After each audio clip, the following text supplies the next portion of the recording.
Ah, bagong gawa ang account ni nanay.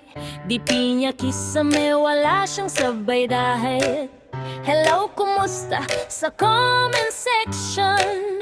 Parang group chat, walang direction. Si tatay naman nag-try mag-selfie. Blue na nga, hati pa ang kanyang chiki. Back cam, front cam, litong-lito. Minsan pa ang nasa photo. May salamin na pangbasa, hawak-hawak.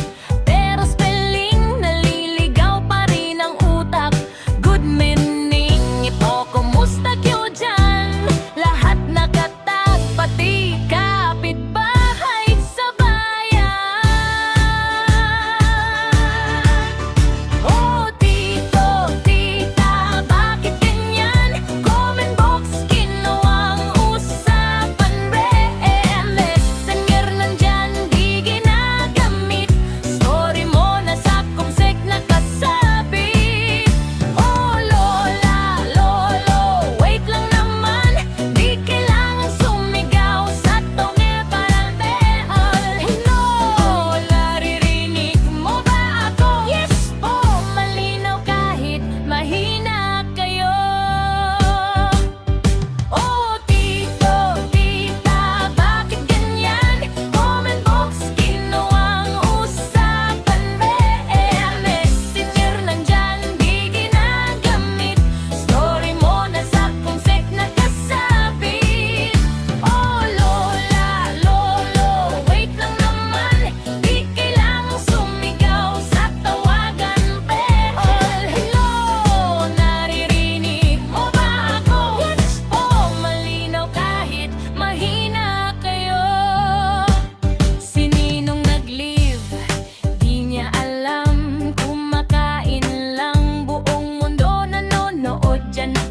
Si Tita May, 10 account, nakalimutan password. Gumawa na naman yung profile pic, biglang bumata.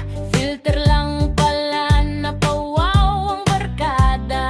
Uy, kamukha mo, sarili mo dati. Edit pala, isang click lang, naging 20 ati. May na-scam si lolo sa chat mating niya. Akala niya love, fake profile, alam suwa. Send ka load, sabi ng mahal niya puno. Ayun, naubos ang pensyon sa GCash promo. Pero si tita, naging expert bigla. Marunong na mag-reels, trending pa nga. Anotado, to like and share. Level up din, saludo kami din.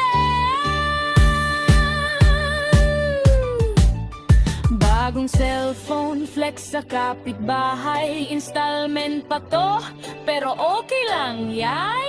What? Di pa kabisado, pero proud na proud. Kahit minsan locked, di na ma-unlock.